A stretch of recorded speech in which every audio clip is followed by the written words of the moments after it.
Welcome back to Wildlife Idaho. My name is Taryn. I'm who runs this channel, I guess you could say. This is my first attempt at creating a full-length hunting video, going through all the stops, trying to upload the ups and downs of the hunt. And I did a very good job this time. I got footage of everything we did. The first 4 days of this hunt, or 3 days I suppose, were just terrible. Like we were barely seeing anything, and what we were seeing was just in spots that we couldn't get to. It was either across the river or it was on private property. So we had a really rough first few days. And I had all that on film. But somehow, while moving my files around, they got corrupt and deleted themselves, I guess. Literally the first 3 days of the hunt, pretty much everything up until the first stalk on Jordan's deer got deleted. Somehow that was the cutoff, thank God. But I have everything else, so I'm going to work with what I've got here and try to put together something that's worth watching still and get these memories posted up on my channel. So without further ado, we're gonna pick up with Jordan telling his side of the story here, picking up right on day 4 of the hunt, which would be a Sunday. I'm gonna pick up pretty much right as we start our morning, the day of the first kill. I hope you guys enjoy. Found a good camp spot, got camp set up, woke up early the next morning, went to town, put a lot of hours on the glass, and it paid off, because I think it was day 4. Yeah, day 3 we spent going lower. Day 4 is the day I shot my buck. That morning, really cold. It was Sunday. Not a lot of hunters, thank God. Everybody was either in church or headed home. We had the entire ridge line and canyon that we were hunting by ourselves. We didn't see anybody else. Taryn hopped off the other side of the ridge and was glassing some brush pads that we had seen the deer in previously. I was on the opposite side, just kind of glassing new country we hadn't looked at. Real steep country. Wasn't quite sure what we were going to see, but we knew that the deer had been rutting. We knew that the bucks had been kind of moving around. Weather was perfect. We had kind of a system moving in, so if anything was going to happen, it was going to happen that weekend. And yeah, we got in there, and first light got in there dark, started glassing. Didn't see anything. 6, 7 o'clock rolls around, nothing. I was kind of getting discouraged in my spot. I knew that Taryn had probably had deer over in the brush, just where we'd seen them. So I was a little bit upset with him because he chose that section first. He kind of jumped on it, and I wanted to glass that section, of course, because we had seen deer there. So I was a little salty. I was thinking, I'm going to hear a boom, and he's going to shoot a big buck, and then the pressure's going to be on. So about that time, I glassed up my first doe. I'd been glassing this lone pine tree down in the very bottom crevice. Just looked really good, really juicy, and hadn't seen anything. And then all of a sudden my doe popped out of nowhere, and then 2 does, and then 3 does, and 4. Had a group of does come in, no bucks with them that I had seen, so I thought that was a good sign. Let Taryn know, texted him. Glassed up the canyon about 100 yards from them and spotted a little buck. Taryn had stated he wasn't after a trophy. He was after just filling his freezer. So I decided to, while I had it in the spot and scope and everything was locked in, got a couple of quick pictures on my phone. Nothing real definitive. My phone scope wasn't working real well. So sent him a picture. He decided, heck, you know what? I'll come over and take a closer look. So he wanders over and finally finds me. He gets sat down. He's looking at it through the glass and trying to decide if he wants to take a shot. And this deer is, I don't know, probably 750 yards or so, 760. It would have been a poke, but he's watching them, and I just happened to glance over my shoulder and look down the ridge, on the same ridge we're on, and see 2 deer, and one is pushing hard on a doe, pushing the front deer hard. And that to me obviously screams buck chasing on a doe, you know, rutting real hard. So I immediately tell Taryn, buck, buck, buck. And, you know, we kind of had a rule going into it. If you spot it, you get first dibs on if you want to shoot it or not. We didn't flip a coin saying who's going to shoot first, nothing like that. It was just, you know, if you spot it, you can decide. So I put glass on it, you know, and I could see, I could see heavy. I knew he was a thicker, heavier based buck. Couldn't tell forks how many he had. At first glance, he just looked like a really, really heavy fork. I mean, real tall. He was wider than his ears and just dark antler. And that's the biggest thing going into it. I wanted a buck that had character, and I wanted a dark antlered buck. I didn't want one of those light horned, you know, whitetail. I wanted a dark horn muley. And he kind of checked 3 of my 4 boxes and decided I was going to take him. When I first ranged him, he was at about 1,000 yards, and in a matter of about 5 minutes, he brought it from 1,000 to, I think it was like 420, 430. Got to within 265, and he was working his doe over hard. Lost him in a big bush, and then that bush started really shaking hard, and you guys can put 2 and 2 together. Anybody who knows deer knows what was happening. So we just kind of hung tight. I liked the range, 260, 265 yards. If he walked out, I had a clear shot. We're making the stock. Got one picked out. It's right down here, somewhere in there.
Easy to walk quietly here.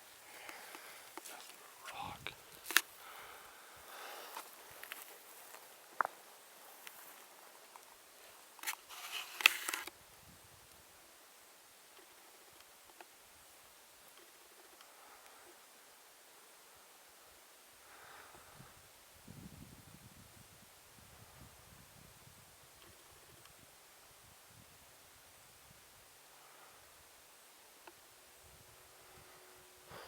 He could have.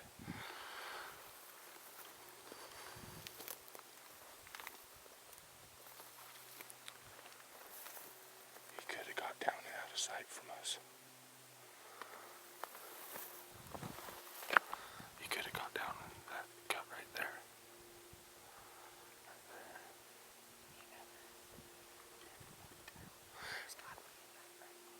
I don't think we would have seen him if they stayed tight to this side on that bench. We wouldn't have seen him.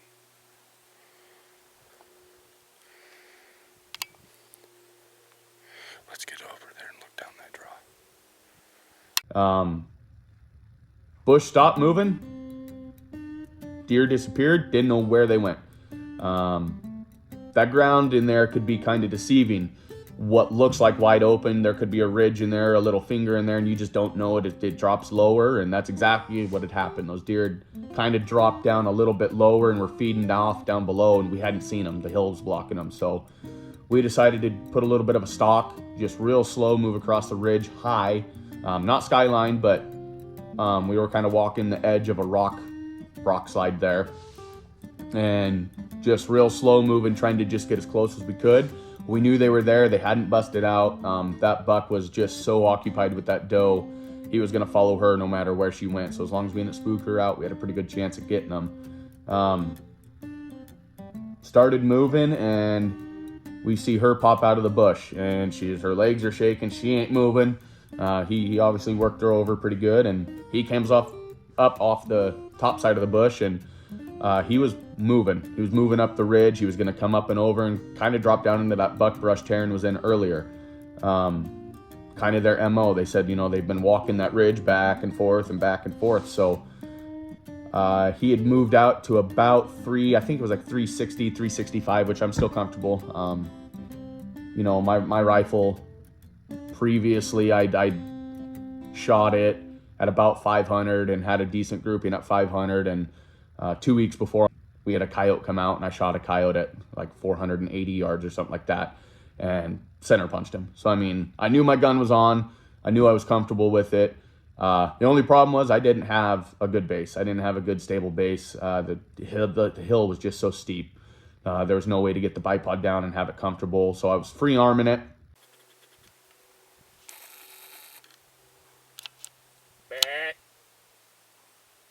Yep.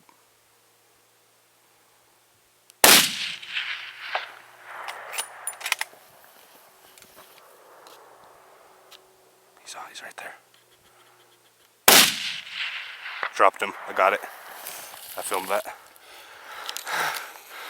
Dumped him.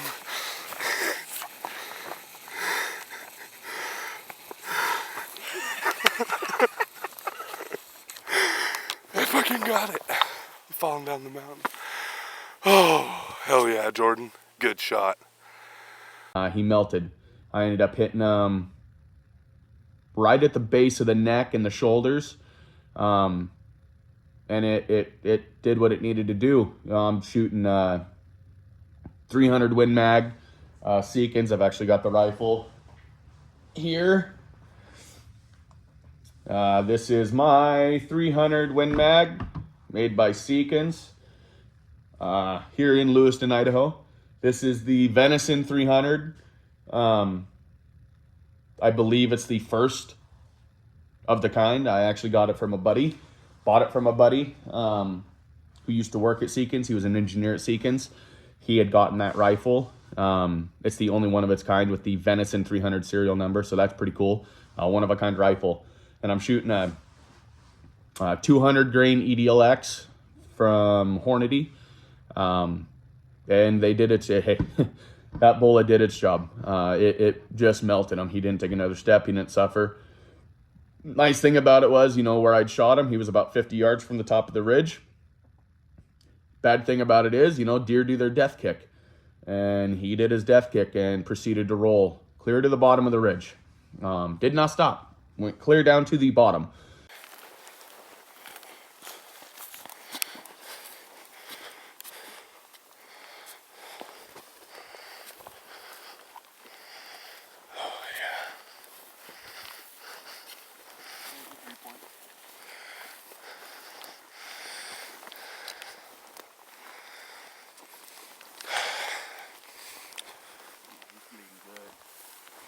Yeah.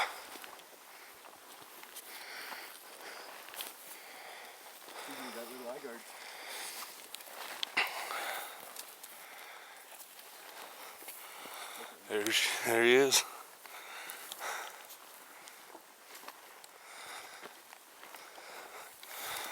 Front forks. 3x4. 3x4. 3x3. You next shot him.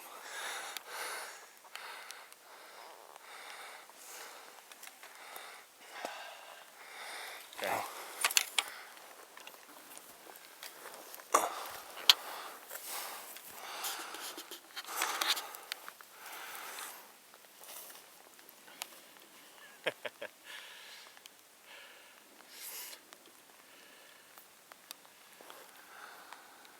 Broke off on that other fork there. Little eye guards. It's a cool little buck. Not bad. I'm happy with that. That's the buck I saw yesterday. Big old rutted up neck. Used to be. Thank you, buddy. We were able to get to him, and I'm extremely happy with it, extremely grateful for it. Fantastic buck. He's everything I wanted in a deer. Given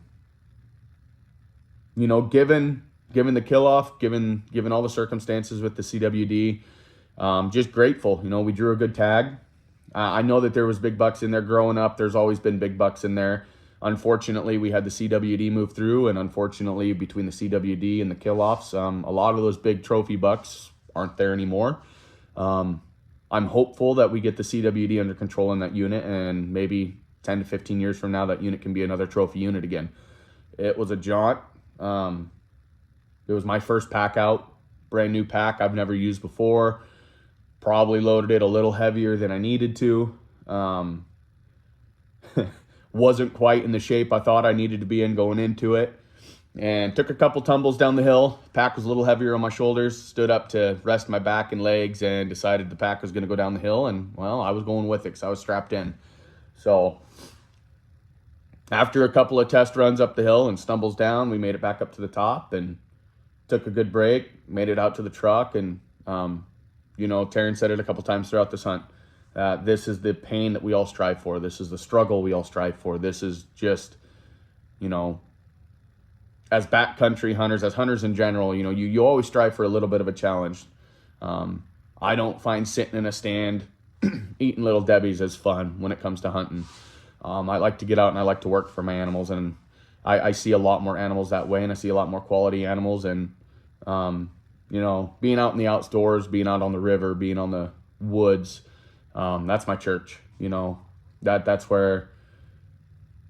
where you see all of God's creation. That's just, that's peace. So it was very rewarding to be able to go out there and see that, feel that, be around God's country, and be able to take one of his creatures, and a good one at that.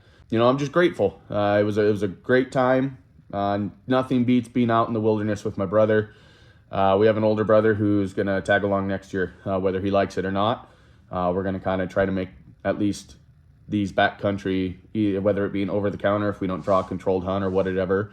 We're going to make these a yearly thing until one of us can't do it anymore. Just because nothing beats being able to spend that time in the mountains with your family, with your brothers. One day when my kids are old enough, I hope to be able to do it with them too, if I'm still able to move around. So yeah, that's kind of my experience with the hunt. I know Taryn's going to talk over his and make this all into a real cool video for you guys. If you guys haven't already, like and share, like and follow, subscribe to his YouTube channel.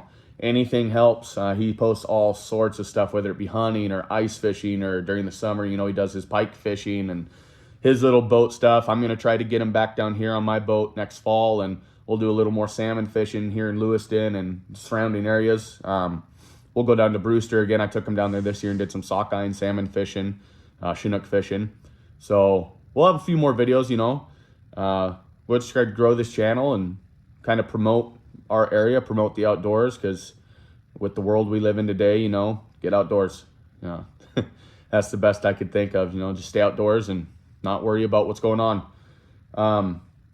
Thank you guys again for listening. If you guys have any questions, reach out to them. We're open books. We don't hide anything.